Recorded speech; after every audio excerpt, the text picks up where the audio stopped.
बिस्मिल्लाहिर्रहमानिर्रहीम। आज झटपट बिरयानी बनाने का तरीका बता रही हूँ। बहुत ही आसान रेसिपी है, घर के मसालों से तैयार करता आसान रेसिपी आपकी खिदमत में लेके हाजिर हुई हूँ। चलें रेसिपी शुरू करते हैं।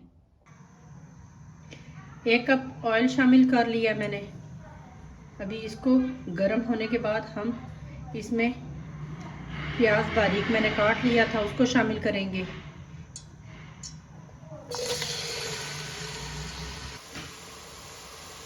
हमारा प्याज जो है वो हल्का सॉफ्ट हो चुका है। अभी इसमें हमने अदरक, सब्ज़ मिर्च और लहसुन हमने ये सारा कुछ डाल के इसको लाइट ब्राउन होने तक हमने भूनना है। हमने प्याज को लाइट ब्राउन कर लिया है।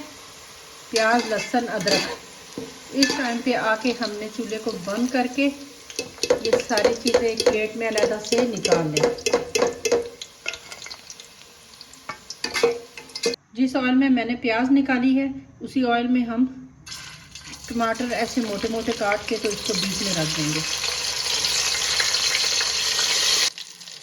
हमारे टमाटर इस तरह के सॉफ्ट हो चुके हैं। अभी हम इसको बाहर निकाल के इसका छिलका रिमूव कर लेते हैं। ये देखें, इनका छिलका बहुत ही आसानी के साथ रिमूव हो रहा है। आप इस तरह छिलका रिमूव कर लें। प्याज, टमाटर, अदरक, लहसुन सारा कुछ इसमें डाल के अभी आप इसको चला दें। याद रहे थोड़ा सा पानी, जरी सा पानी डाल देना आप। जिस ऑयल में मैंने प्याज, टमाटर सारा कुछ डाल के तो फ्राई किया है उसी में मैं चिकन डाल दूँगी। चावलों में 3 से 4 अदद लौंग डाल दें। 2 से 3 अदद कड़ी पत्ता, 2 से 3 दालचीनी डाल दें और थोड़ा सा जीरा। अभी पानी बॉईल होने का इंतज़ार करेंगे और इसमें चावल शामिल कर देंगे। गोश्त को हमने फुल फ्लेम पे इस तरह 4 से 5 मिनट तक हमने भून लेना है। अभी इसमें हमने ये जो मसाला ग्राइंड किया था इसको शामिल कर देंगे। ये मसाला शामिल कर लेंगे और हमने गोश्त को 4 से 5 मिनट तक इसमें भूनना है ताकि इसका कच्चापन जो है सारा वो ख़त्म हो जाए। इस दौरान अगर गोश्त आपका थोड़ा नीचे लगना शुरू हो जाए तो थोड़ा थोड़ा पानी डाल लीजिएगा। गोश्त को 3 से 4 मिनट मैंने भूना है। अभी इसमें 1 साबुत धनिया का चम्मच डाल दें। गरम मसाले का आधा चम्मच डाल दें। सूरख मिर्च का 1 चम्मच डाल दें और नमक अपनी हिसाब से आप डाल दें। साथ ही ये मोटी 4 अदद मिर्चियाँ आप डाल दें और इसको सही तरह भून लें आप।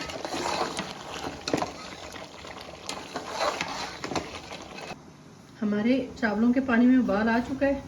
इस टाइम पे आके हमने हस्बे ज़रूरत नमक ऐड कर दें और थोड़ा सा ऑयल डाल दें। इससे चावल हमारे खिले खिले बनेंगे। ये कायनात चावल मैंने 20 से 25 मिनट के लिए मैंने भिगो के रख दिए थे। अभी इनको हम पानी में शामिल कर लेते हैं। हमने चावलों को तकरीबन 75% तक गलाना है। ये देखिए हमारे चावल 75% गल चुके हैं। तकरीबन 4 कनियाँ हमारी रह चुकी हैं। अभी हम इसको निचोड़ लेते हैं।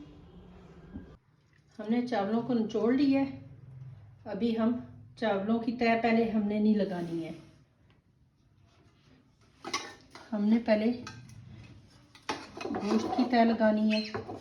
पतीले में।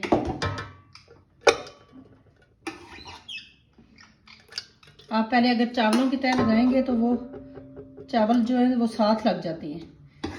आप इस तरह लगा के देखिएगा, बिल्कुल चावल आपके नीचे नहीं लगेंगे। अभी इस इतना हमने नीचे सालन की तह लगा के उसके ऊपर चावलों की तह लगानी है।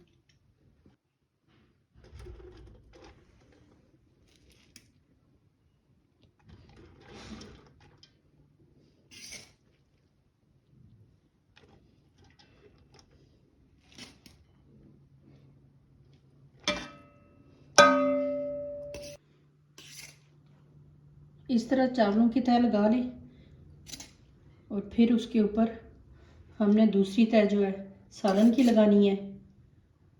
और अगर तब तक आपने मेरा चैनल सब्सक्राइब नहीं किया तो प्लीज़ मेरा चैनल सब्सक्राइब कर दें और घंटी के निशान को दबा दें ताकि मेरी आने वाली तमाम वीडियोस आप तक बर वक्त पहुँच सके। अभी दूसरी तह हमने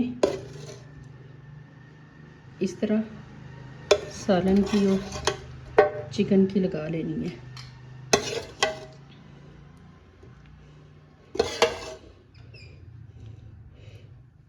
आसान रेसिपी है, जल्दी बनने वाली है, बच्चे भी शौक से खाते हैं। मैंने घर के मसालों से ही तैयार की है। अभी जो बाकी चावल बच गए थे उसकी हमने ऊपर तह लगा लेनी है।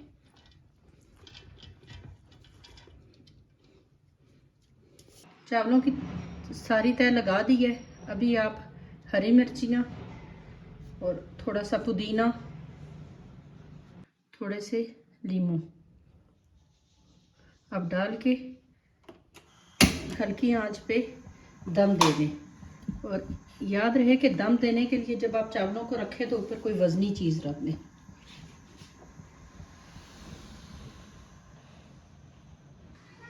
पंद्रह से 20 मिनट हमारे हो चुके हैं। अभी हम इसको देखते हैं। बहुत ही ज़बरदस्त खुशबू आ रही है।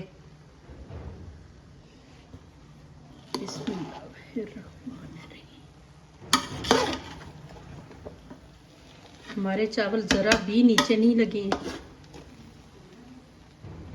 और खिला खिला दाना बना है।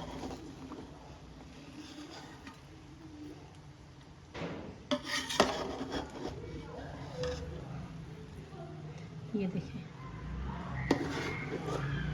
ज़रा भी नीचे नहीं लगे चावल। ये थी मेरी आज की रेसिपी। उम्मीद है आपको पसंद आई होगी। नेक्स्ट रेसिपी में फिर मुलाकात होगी। तब तक अपना ख्याल रखिएगा। अल्लाह हाफिज़।